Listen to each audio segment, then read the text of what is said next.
Good morning, you guys. First time we're doing this in a while. We'd have been, I don't know, we're like on day 17th or something. If we'd, well, me, not we, me. It's my bad. So my cat, he already trying to escape.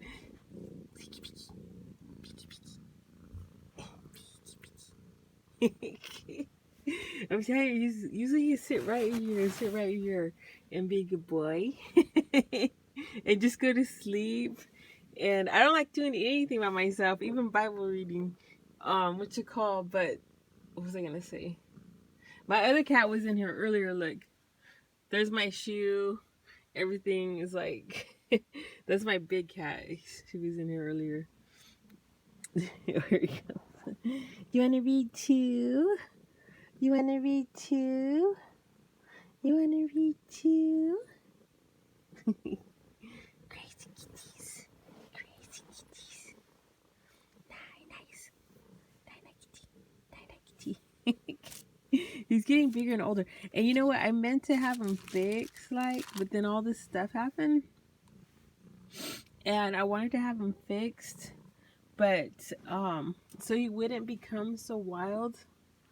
And now I think he having his sister pregnant. I think so. I think she's pregnant. I swear her stomach is like and then his mom, oh, if you guys one day I have her on Facebook, but one day you ready to go, Bobby? One day I want to show you guys his mom is Siamese. He's like Siamese and something else. See how his ears are kind of orange. His mom has that too. Do you decide to stay? He has a feather tail. You're a weirdo. You're a weirdo. I think he might chill. He knows he's a hostage. I'm just like, no, he's fine.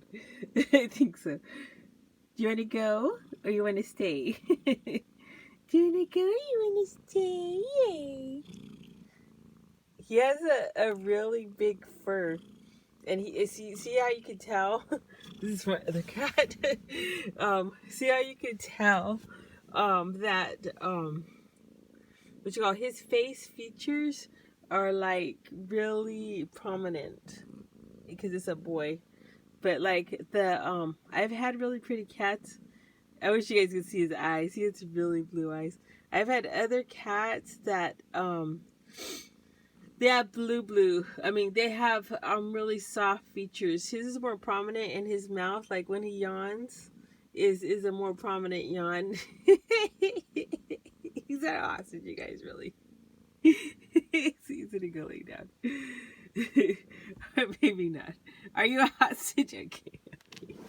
Okay. Bye, Kitty. Bye. You can tell by his face, he's starting to become more adult.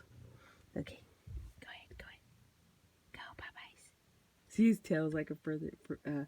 A feather tail. See, now he wants to go back in. It's just, he wants to know that he's not a hostage. Typical man, right? Can I... He's saying, okay. They'll come back and be friends, but they just want to make sure that you're not keeping him forever. They just want to make sure that you're not keeping him forever. Oh man, I just love cats. It's crazy. There he is. He likes to be friends, but what you call? I gotta give him a bath and brush him out because he's shedding his winter coat right now. And Kiki's. Kiki. It's a hallway in the other rooms. But oh yeah, let me show you guys. This is my cat purse. Like, I take this to church. This is my cat purse, and what you call? It's by. I think it's Betty Johnson. Kiki. And let's see. This is the inside of it. Oops. Oh, if I had a thing, it's gold hearts. That's what it is. It's gold hearts. It's just like that, and it says gold. Yeah. And then it has a chain. Hello, hello. I actually got this purse on the day.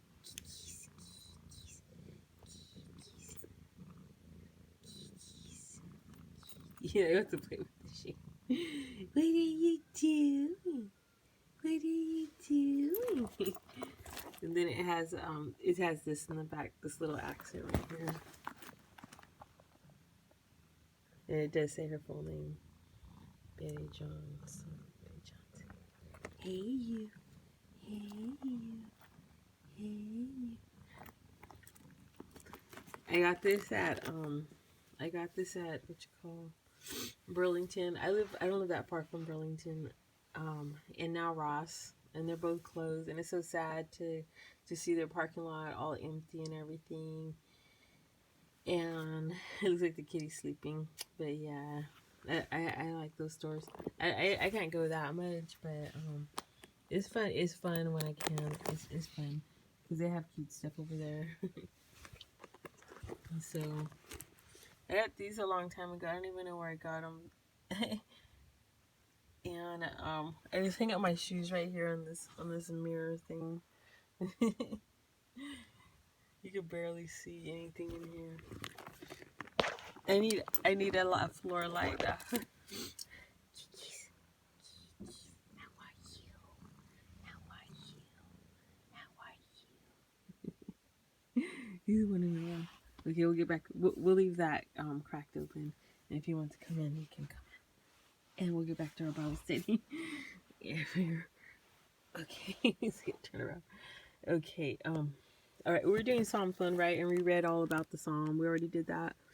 So I forget if we what you call even started this, but blessed is a man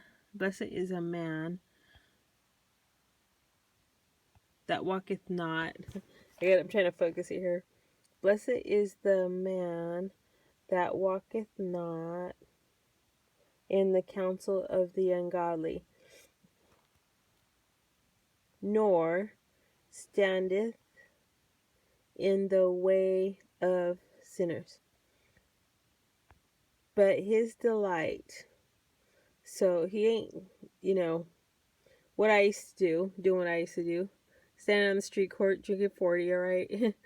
Drinking what you call Mickey's Big Mouth or Old English, drinking a 40. I was tripped because Motlick he ain't doing that. Kim is not doing that no more either. Okay, two ways. Okay, our life is contrasted. Two ways of life contrasted. So we'll just put our life is contrasted in two ways, right? And so when I was a child, I think as a child, I spake as a child, but when I became a woman, I put away childish things. The best I can. I'm still putting things away. I mean, you know what I mean? Every day is every day is a trial and tribulation. I mean, it's like a test. I don't know. It's like a test. Every day is a test. This whole life is a test. It's a test whether we love God or we don't. And He only wants people that love God in heaven. And we make mistakes, and I make mistakes every day. Believe me, I make mistakes. And more than anything, it's measuring my words. Like, I don't have a filter. Like, what I think I say, and that's not a good thing. You know what I'm saying? I mean, not necessarily. It's good to speak the truth, but still, but speaking in love, and it's hard to speak the truth in love to your enemies. That's a hard part too. See, the world can love everyone can love their friends, but it's very difficult to love your enemies, and especially when you're heavy attack, because we're gonna I was reading Matthew the other day, and it said that by every word we will be justified, and by every word we will be condemned. I mean, that's hardcore. That is hardcore. Like, I mean, you know what I'm saying? Our words are going to justify or condemn us.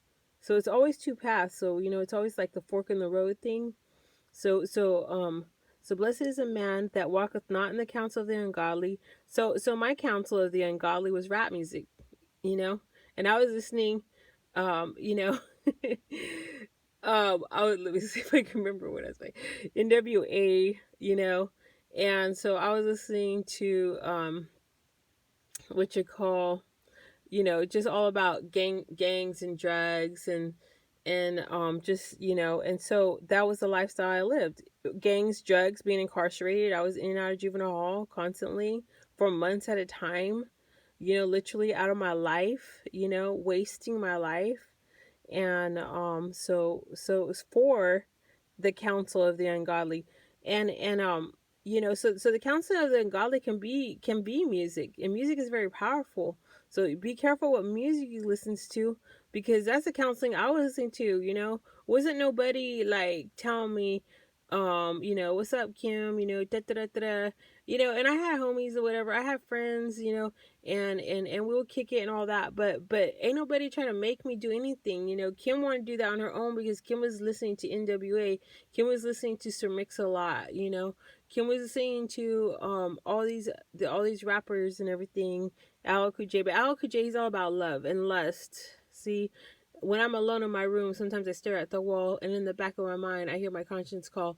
I never met a girl like, but you know, boy, it could be too, but he's like, I need love, you know. Okay, he's like the lover boy, and that's still sin. He's still promoting lust. He's still promoting fornication, and it might be so easy, like just that little song, you know, and but that is promoting still sin. It's still promoting lust. And from listening to that little, you know, tiny paragraph that I just whatever, what you call, you know, how many girls got pregnant just from being all in love with love from Al Cool J. You know, I had a poster of him dressed in red. What you call? I just think it was, and he's still handsome and everything, but he was all dressed in red leather. Leather was a big thing then. Even Eddie Murphy was wearing red leather in his Raw video, but yeah. But anyways, which you don't want to watch. So all that is a counsel. It could be music, it could be a video. I mean, it could be like even a comedy show. There's a lot of content. It's hilarious, but it's still bad, you know. The raw stand up, all that, you know. And so everything we watch, I mean, input output. Everything we watch, everything we watch, everything we're listening to, everything who we're involved with, you know, even if it's, you know, it could be anybody, like it doesn't matter. You got to be careful what your influences are, what we read, what we say. You know, what goes in must come out, you know what I'm saying? So I'm trying to put more of the, I could see that I get real stupid with my words, and aggravated with my words, and when I'm not in the word of God and using his words, you know, and using my own words. And it's better to be using his words. That's why I'm so thankful for Sister Joy Haney's uh her book, Pray the Word. Pray the Word. And also when you fast, okay? So that's the next step I need to do at the next level, is fasting, you know, and praying, because that's even more powerful. I think it was Prophet Stone King said that fasting was the expressway to a miracle. And I need lots of them, like not just one, I need many. No, but so we're talking about this now. Blessed is a man that walketh not in the counsel of the ungodly, nor standeth in the way of sinners, nor sitteth in the seat of the scornful.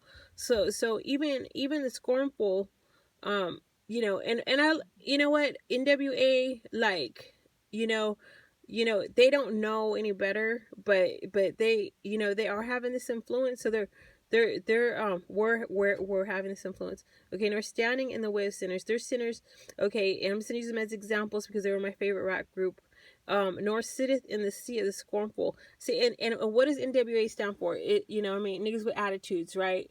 And so that's what that was, and that's what drove my whole life, was having attitudes, you know, and I'm still trying to get rid of attitudes and take off the gangster jacket, you know. And so having attitudes, and having what you call seeing the sea of scornful. So that's having an attitude. That's not being joyful, right? Talking about, you know, forget the police, but you know, the other word, and all this other stuff, and standing in the way of sinners, like hanging out, drinking 40s and talking about, we about to do this, we about to do that, okay? And the counsel and everything, every word out of all their songs are counselor. I used to hate the cops. I used to just, I used to run from the cops, and then when they caught me, I used to fight the cops. I used to kick them, spit on them. I mean, God has made me a new creature. Like, he has. He's still working on me, but he made me a new creature. I'm not that person anymore, and definitely I'm not 120 pounds anymore. So I ain't running nowhere and stuff. But I always had long hair, I always kept my long hair, even in the mix of my mess. I remember one time they sent two giant cops after me because I was like known to be a runner, and I would actually, they could not catch me at times. But one time I was running, I took my flip flops. It was in the summer, over there at Genoni Park over there on the east side, and they caught me by my hair. They caught me by my hair, yeah. I was running towards, the back where all the field is at, and there's like a pathway, and there's like always broken bottles, all this other junk over there. Yeah, over there, and they literally caught me with my hair. That's how I got caught. But I never, I always try to keep long hair, even as a sinner. I never forgot. I knew one day I would serve God. My first job was selling perfumes, and I knockoffs, of Poison, of Red Door by Elizabeth Arden, and Poison by Dior, and Eternity, by Calvin Klein. I used to just sell knockoffs. I used to have this giant duffel bag, and I got kicked out of my house. I had to make funds and eat somehow, and I had this giant duffel bag just full of liquid and glass, and just hustling perfumes downtown Stockton, everywhere I could. From sun up to sundown, I looked like I literally worked at a gym. I worked out at a gym. I was like heck of tan and tone, but you know what? I would rather live in rebellion and live that lifestyle and suffer than live at a house behind UOP with a pool. My dad gave me the best room, but in the house he gave me the most giant room. I literally had a whole entertainment center in my room. um he had his issues and stuff like that. And believe me, he had a temper, and that's why I used to have like a really bad temper. Like, God working on me on that, because he's Sicilian, I'm Sicilian. But so the thing of it is God teaching me patience, a whole lot of patience, and humility, all those things. Humility is pride goes before fall. And so then I just wanted to just be hide and be out the house, and of course me and him clashed for other reasons and stuff like that. But and it's very difficult, but at the same time, I had attitudes, he had attitudes. Me and my dad very much alike, very much alike. And now my dad didn't give up. My dad he was strong-willed too. Once he made up his mind to serve God, he started serving God later on my life. I grew up with unsaved dad, but I'm so thankful that he did start serving God, and he did make it to heaven. See, it's not how you begin, but it's how you finish the race. And it was hard for him, believe me. It was no cakewalk. But I ate sugar, so me holding this phone, like my hands going numb. I ate sugar yesterday, and God helped me a lot, like a long way on my sugar issues, but I still have some. But let's just read the second part. But his delight is in the law of the Lord. So we're not my phone's going to drop. So we're not trying to be what you call standing in the way of sinners, having attitudes like Kim, like old Kim, okay? And then seeing the counsel of the ungodly. We ain't trying to listen to bad music, watch bad things, good input. That's why I'm obsessed with revival radio. If you want to listen to Bible on tape, or well, not cassette tape, I'm like from the flashback from the 80s now. Now YouTube or wherever, put an app on your phone, it'll read to you. And so but my son, like, he did that at night. It's very peaceful. He put the app on the phone with I grew up with a lot of yelling, so I like people to yell at me. That's me. No, not literal people, only preachers, because I love preachers. They're like, the more they yell, the more I feel peace. The more I feel comforted. The more I feel like God is with me, because it's the anointing behind it, and I love that. I love the anointing. So I listen to 24 hours revival to morning to night, and so But his delight is in the law of the Lord, and in his law doth he meditate day and night. Oh, look, it just said that. So we're gonna stay off there, because my hand on this hand is about to fall off, and then my hand is like the claw right here holding this phone.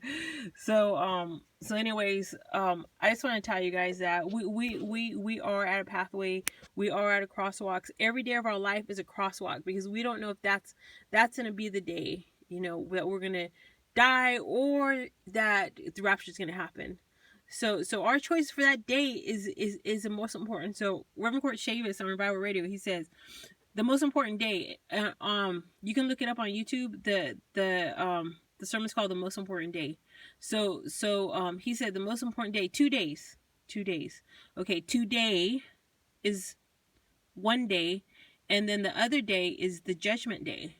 So it's like 2 day and the judgment day. So those are two important days. So we want to try to walk those paths. See these two right here, which is thing or the counsel of the ungodly. So counsel of the ungodly, like I said, music, TV, and I used to have an obsession with magazines. And it took me a lot to break in all those obsessions. And I had obsession with fashion. Like I had obsession with and my mom would say, "Oh, those are so worldly," and I go, "I know," and even my kids, and it's just like I love that. And then my other thing was I used to watch soaps. I watched soaps. I used to watch like this when my kids were babies. I used to schedule my welfare appointments around them, my WIC appointments, all my Section 8 appointments around all my soaps. I used to watch All My Children, One Life to Live, and General Hospital, just like that, all in a row. And so I went from getting high and running the streets and being a fool to watching, because God blessed me with Section 8. Thank God he blessed me in advance even before I had babies, and so then yeah, so I had like my first apartment was $56 a month. And so I lived in it was a duplex. It was a 1-bedroom duplex. So I would just be in there eating junk food with my food stamps, and then watching soaps and everything. So and that's what happens. Like then I be eating junk food, and then Kim be trying to do her buns and still aerobics. Okay, so yeah, it's a process. And I did lose all my weight with even my second child. But it's just the things of life, and it's making right choices, and I have to do that too. Eat healthy stuff, and then my output God will heal my body through my choices of my what I put in my body. So pray for me on that, because Kim needs a lot of prayer on that. And pray for me that I'll be able to fast more. It's just that, I was telling you about my sinuses, which they are better today, and I prayed so hard for that yesterday. And if I don't have to take my sinus medicines, I can fast all the time, but then what happens is I try to fast, and then I can't breathe. And I'm like, okay, I need to breathe. So pray that God help me with that, because I do need an expressway to my miracle. Okay, so if you guys, even if you can fast one meal, God will honor that, because He knows that's a sacrifice. Just even one meal, but I'm being according to your health. And sometimes you can fast. Like if you can't fast health wise, fast one of your input things that you like. A TV show, or fast being on social media, which I need to fast that for a date. Or even like say I'm gonna fast being on social media to noon. That's a fast for me. And so what I mean, it could be anything that you're fasting that you love. Okay, so something that's an input, and then have a positive. And while you fast, you can't just be like, and me too, like while I'm fasting, I need to be focused on reading the Bible, keeping my mind on God, listening to Revival Radio and all that. When I was like are you back, Piggy? So I used to, I mean, it's a process. It's a process. It is still a process for me. So pray for Sister Sister Kim needs a lot of prayer. But I love you guys and have a blessed day. And we'll continue in the first, that's the first and second verse. So we'll continue in the first chapter, going to the third verse. And but Jesus does love you very much. Remember that. And you're not alone. He says, I will be with you always, even to the end of the world. I will never leave or forsake you. I will never leave or forsake you. So those are powerful words, and he means it. And I love you too. And I love you too. And because I know God having good plans for your life. If God has connected me to you and you to me, that means God has good plans for your life. Because I'm always trying to help people, like I'm trying the best I can. But pray for me, because I always want to do better. I always want to do better for him as his ambassador. I got so many issues, and but I'm trying to be ambassador for him. Every day I'm trying to do better. So pray for me. Okay, guys, have a blessed day. Super blessed. All right, bye bye.